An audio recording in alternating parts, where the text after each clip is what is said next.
There could be no better birthday present for America than the phenomenal victory we achieved just hours ago when Congress passed the one big, beautiful bill to make America great again. Right? And in the last election, the people gave us a historic mandate to cut taxes, raise take-home pay, bring back jobs, stop the invasion, that horrible invasion. Who would do that? Who would do that? That horrible, who would do that to us? Who would do that to us?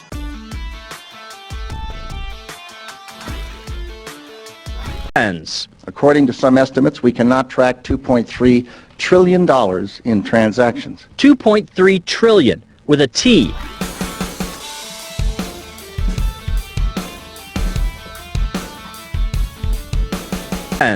According to some estimates, we cannot track $2.3 trillion in transactions.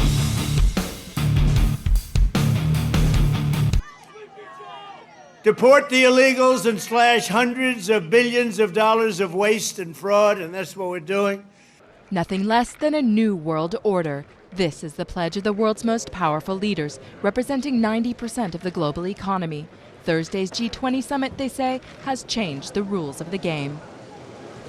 Today, the largest countries of the world have agreed a global plan for recovery and reform. This involves the biggest interest rate cuts in history, the biggest fiscal stimulus we have ever seen, the biggest increase in resources in the history of our international institutions. A total of $5 trillion for the global economy by the end of next year, including $1 trillion for the International Monetary Fund. With this bill, every major promise I made to the people of Iowa in 2024 became a promise kept. This bill includes the largest tax cut in American history, the largest spending cut in American history, the largest border security investment in American history, although I must tell you, if you saw last month, they had 0 people coming through our border, 0. I'm not sure that's even possible. You know, I'll take it. And of course, we also want to work together on building back better from the pandemic, a slogan that I think that Joe has used several times. I think he may have nicked it from us. Once we shut down the virus and deliver economic relief to workers and businesses, then we can start to build back better than before. But it is undoubtedly an opportunity for us to work together and build back better. Build back better. As the world recovers, we have a chance to reset the clock and build back better than before. And building back better our economy and society.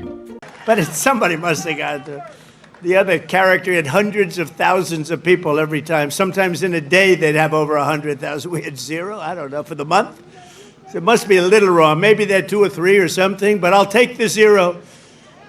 And the group that makes up those stats, you know, they're radical left Democrats, so it's probably true. Owe it to future generations to build back better and base our recovery on solid foundations. The second plank in Build Back Better advances racial equity by mobilizing our infrastructure. Together we can fix this. Let's build back better. Building back better after disasters is also vital to prevent creating new risks. Together, we can build a safer world. 4 sets of priorities can guide the response to Build Back Better. You know what Donald Trump will do with 4 more years? Blame, bully, and belittle. And you know what Joe Biden will do? Build back better. We did a great job on the border. The largest welfare reforms and military upgrades in modern times. That's what we're doing. We rebuilt our military in 2016 in their first term. We rebuilt it. They gave some of it away to Afghanistan on the most embarrassing day in the history of our country. You remember that? We remember that? We don't have days like that. We have days like we just had in Iran. That's the kind of days we have. Complete obliteration. New world order. A new world order. A new world order. New world order. New world order. A new world order. A new world order. New world order. New world order. And a new world order. A new world order. New World Order. New World Order. New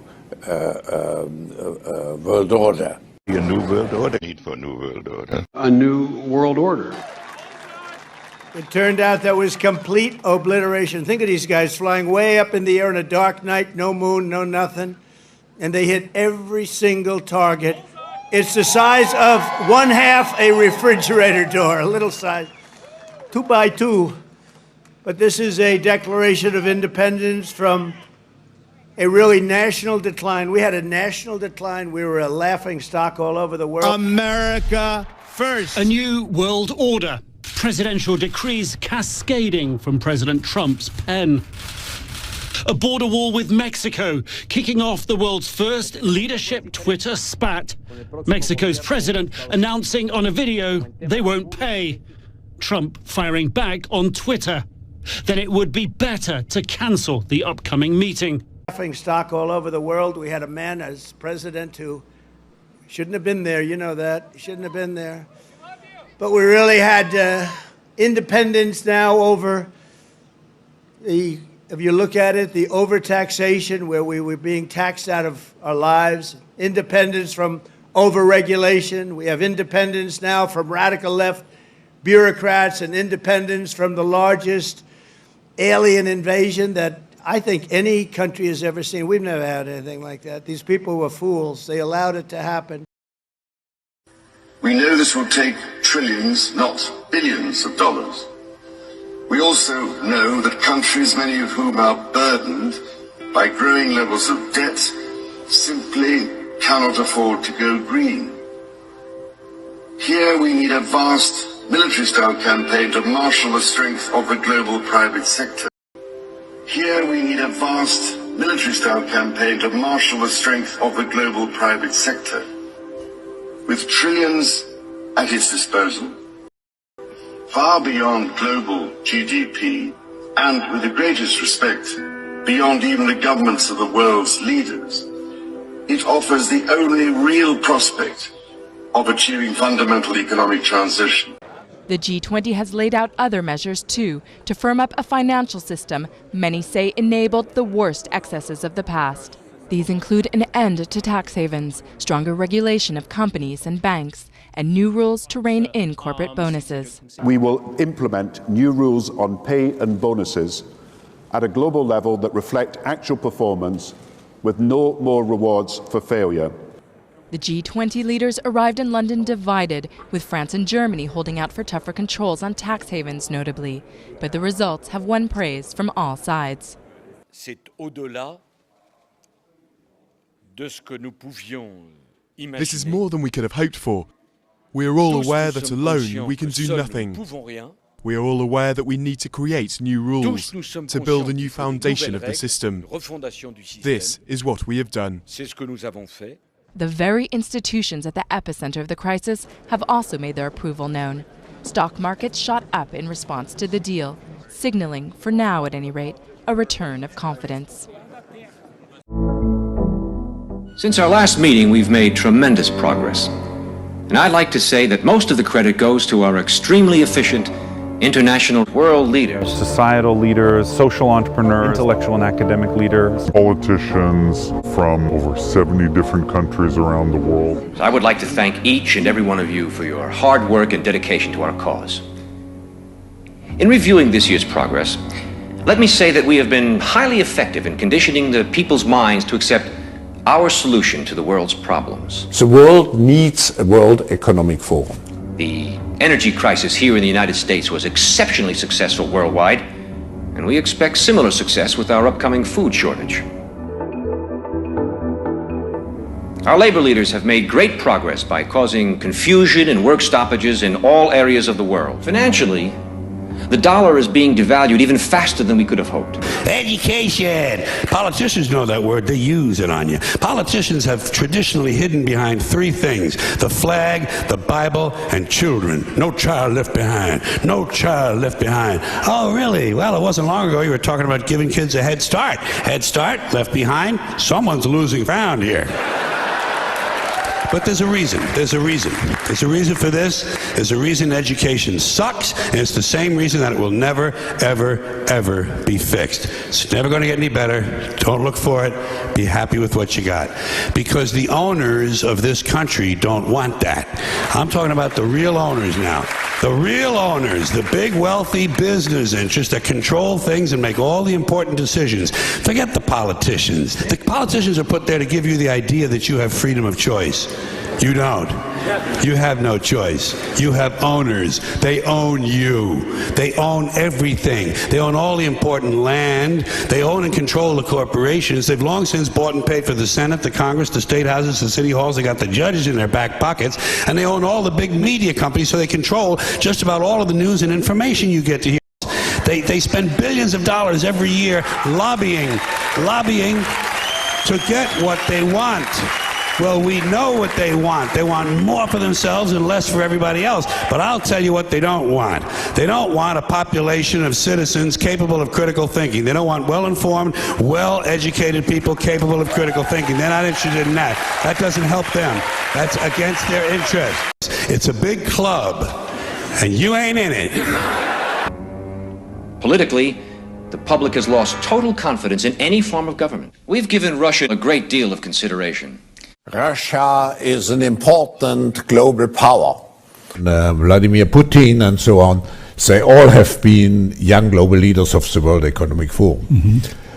Russia is, as you probably already know, considering an invasion. Dramatically increasing the risks of the unilateral use of military force. The threat of universal war is a daily possibility. Well, our policy is to support such a move. As you know, we ourselves do not need to hold any visible office of leadership. As a matter of fact, it's better that we do not. If we control the finances, news media, food, transportation, energy, we control everything. It is important that you, as world leaders, our young leaders, our young global leaders, our global shapers, people who know that change is not just happening, but change can be shaped by us. Keep our program before your countrymen.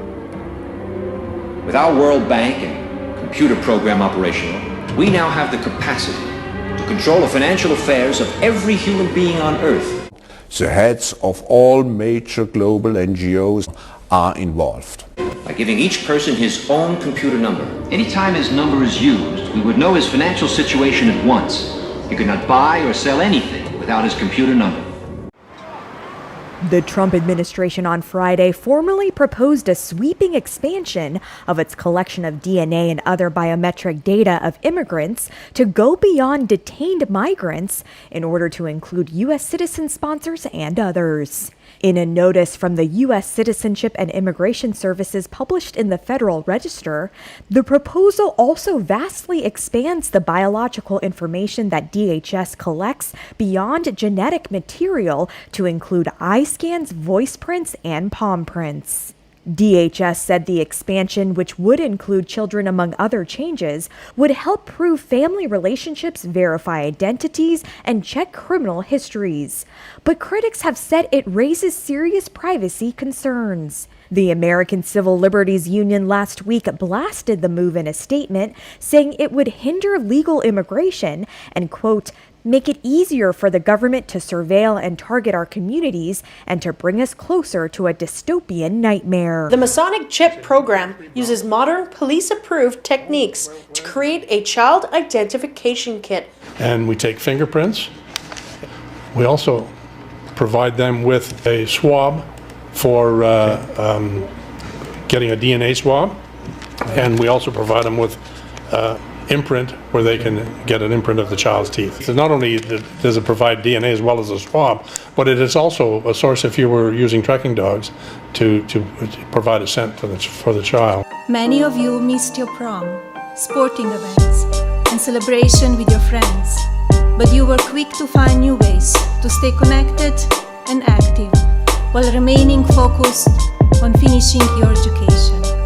You prove to the entire world that you can set your mind to something important, push through and succeed, showing all of us that you, our next generation, already possess the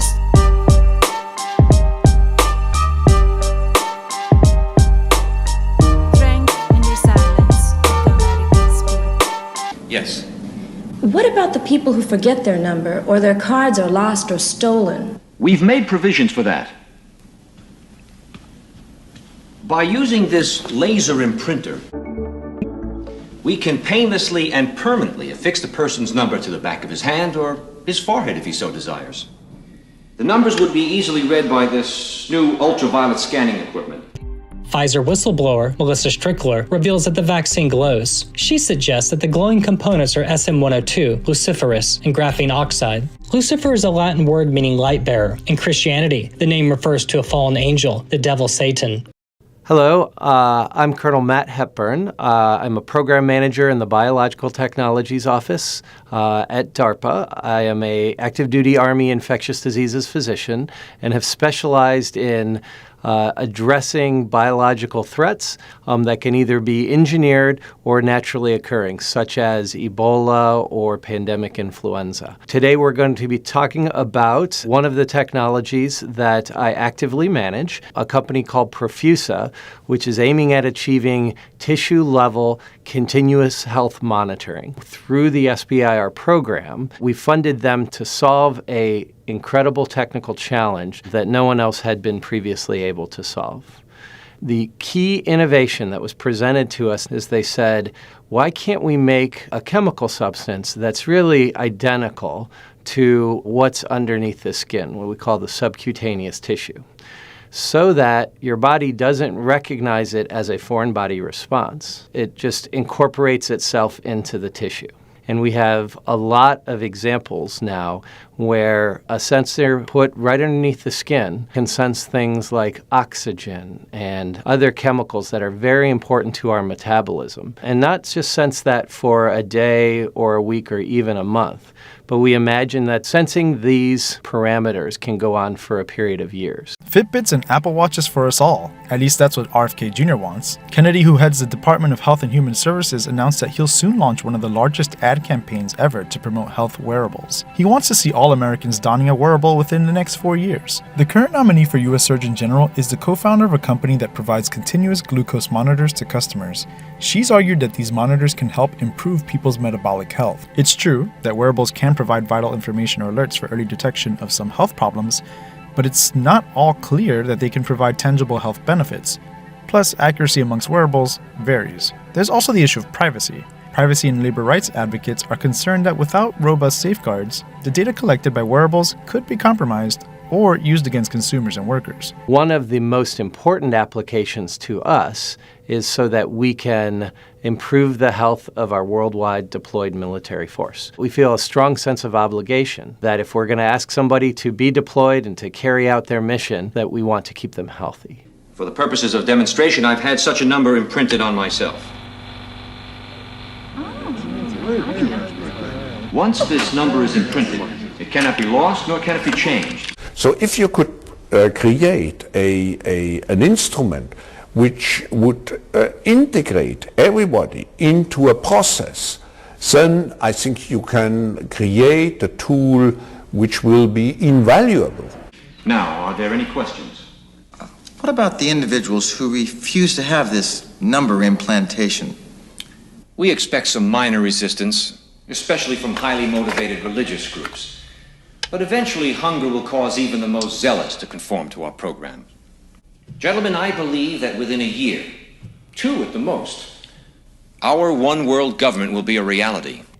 And this technology will give us a way to monitor if someone is getting sick. We imagine that we would be able to sense that very early and therefore prevent them from getting sick and prevent their complications, allow them to stay healthy and continue to carry out their mission. In addition, if our technology translates into general health benefit, we're very excited about that. So, in other words, we fund those national security applications. The company finds private sector partnership funding for that general health benefit. And we see it as really a win-win as this technology develops. It is my opinion that we could present the devil himself as a world leader, and the people would accept him. Charter City is stunned by the sudden rollout of Rook Unlimited's most fantastic device ever. The Smart Mark. Throw your other devices away, because the Smart Mark is more than just a phone. It's part of you. Use it as cash. Book your travel. And even shoot video.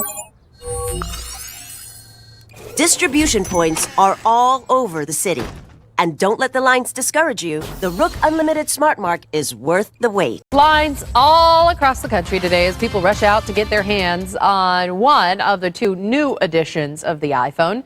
Today's release coming just about a year after the last big debut by Apple, but that didn't deter tech geeks from calling in late, even calling in sick, just for a chance to be the first to get their hands on one of the new coveted phones. ABC 15's Noelani Graff spoke with several of them today. And why is it so important, do you think, Noelani, to be first? Plain and simple, Katie, because they are first. This is it. It is new. It's the newest thing. The second this phone came out, any other iPhone is now old. To a tech geek, you might as well just use it as a coaster. I never realized how wonderful technology could make me feel. The Smart Mark has brought order to my life. And the best part? It's absolutely free. A gift of thanks to our city from Rook Unlimited. You have to remember, these people didn't just wait all night in line. They have been itching to get their hands on this latest gadget since it was announced months ago. So now it's time to show it off. 23% of the population has been given the Smart Mark, number 1. Time to test our system, number 6. The Flex Fighters are out there somewhere. Teaming up with Jonathan Rook, let's put our new recruits to work, subtly.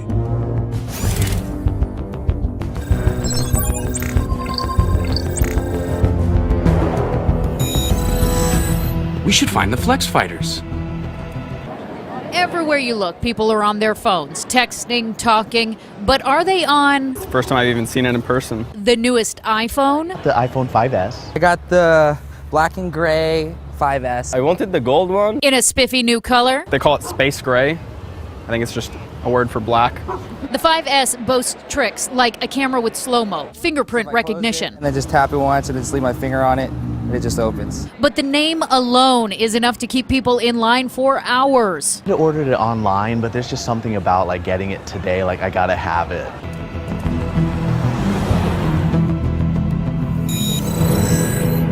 I ought to find the Flex Fighters. We should find the Flex Fighters. We should find the Flex Fighters. The most dangerous people on Earth are those who are under control of others, but don't realize it. This is bad in every conceivable way. Rook, this ends now. Submit to a Smart Mark and join the glorious victory of order over chaos, or you will be eliminated. If you're a techie, you don't wait. The newest. Whatever it is, you gotta get it. And once you've got a new toy, you text everyone you know. Friends, family, I'm like, I got it, and everybody's like, how is it? People wanting to come and get in line. Or humble brag. I'll do it low-key. I'll be like, oh, look at the thumbprint. They'll be like, oh, that can't be the new iPhone. I'll be like, it is. Of course, you show it off for the social media world. I'm gonna hashtag everything you can think of. Put that on Instagram and put that on Facebook and Twitter. Hashtag iPhone, hashtag Apple Store. I sent a tweet to just to my friends. Hashtag hungry. And even with a brand new phone in hand, the iPhone faithful are already hungry for more. When it comes around time for the 6. Yeah, we'll be back here next year. You can interview me again. I'll be in the line. You can look out for me. We definitely will be looking out for him. Hashtag selfie right now. This is one of the big talkers in line today, the camera. It's supposed to be sharper. It has new effects. The other big talker in line, the gold iPhone 5S. If you wanted that one, they sold out in about a half an hour, so you're going to have to wait probably until next month if that's the one you want. But I talked to one guy, Katie, who said he wanted the gold, and then as soon as he heard he couldn't get it, he went, forget it, I'll get the black one. I need it now. Yeah, it didn't matter at that point. I liked your term there, humble brag. Yeah, oh, totally. Like it's a really subtle smooth show off. Oh, well, this Yeah. old thing. Yeah. Yeah, because that's what it is now. It's out. It's old. All right. Thanks, Noelani. And today we're here to introduce Trump Mobile. The Trump Organization's latest business venture is going mobile. From high-rises to golf courses, drinkware, and of course, hats. Now add unlimited talk and text. We've partnered with some of the greatest people in the industry to make sure that real Americans can get true value from their mobile carriers. The president's son's promoting a mobile plan for $47.45 per month. The price a nod to their father's 2 terms in office, but also higher than the $25 to $30 competitors charge for comparable services. We're keeping our data onshore. Donald Trump Jr. highlighting a St. Louis call center to keep customers' data stateside. The Trump Organization also promising a $499 gold smartphone to be released in August, dubbed the T1. Steve Jobs came into town. He'd pop into town, see what I was up to, the latest thing I designed for fun, and then he'd somehow turn them into some money for both of us. Paul Terrell, he owned a store in Mountain View. He'd seen me for quite a long time demonstrating my computer. So Steve Jobs went in to sell him some of our little boards that we built for $20. He said, no. People want to come in, they want to buy it pre-built. They want to buy the thing ready to go. It cost us $250 to build maybe. We'd sell it for $500. And then the retail price was $666.66 because I, as a mathematician, like repeating digits. And that was what it should be.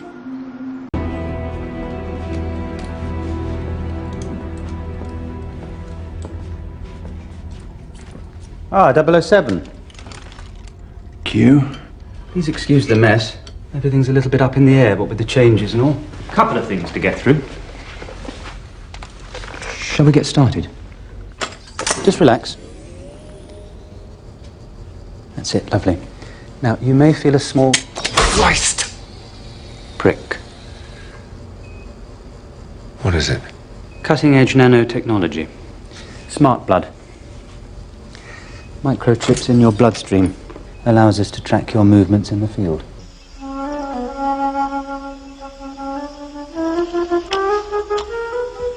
Ka! It's you! Yes, man cub. So nice to see you again. Oh, go away. Leave me alone. Let me look at you. You don't want me to look at you? Then you look at me. No, sir. I know what you're trying to do, Ka. You do? You don't trust me. No. Then there's nothing I can do to help. You want to help me? Certainly. Okay. So let's dedicate this to General Kelly, the Border Patrol, and the ICE agents for doing such an incredible job. Right? This was written by Al Wilson a long time ago. And I thought of it having to do with our borders and people coming in. And we know what we're going to have. We're going to have problems. We have to very, very carefully vet. We have to be smart. We have to be vigilant. So here it is, the snake. It's called The Snake. On her way to work one morning, down the path along the lake, a tender-hearted woman saw a poor, half-frozen snake. His pretty-colored skin had been all frosted with the dew. Poor thing, she cried, I'll take you in, and I'll take care of you. The border. Take me in, O tender woman. Take me in, for heaven's sake. Take me in, O tender woman, sighed the vicious snake.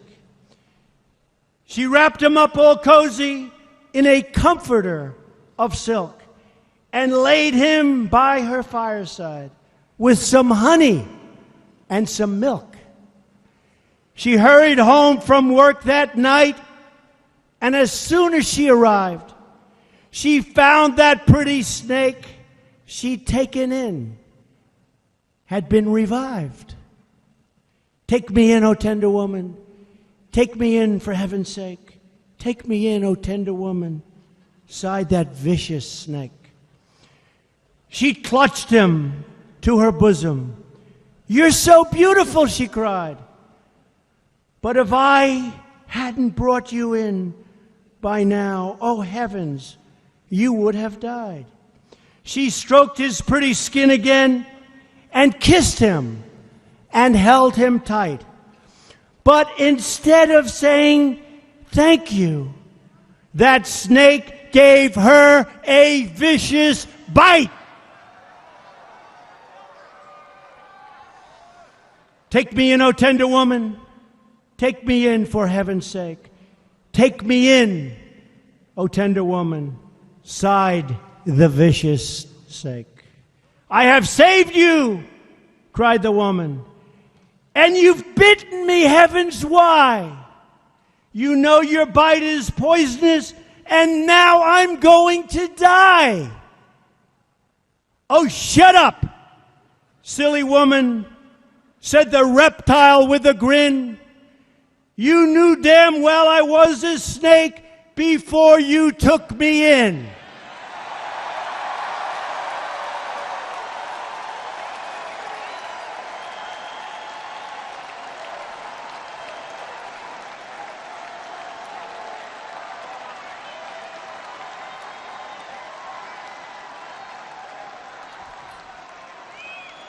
Does that explain it, folks? Does that explain it? Trust in me.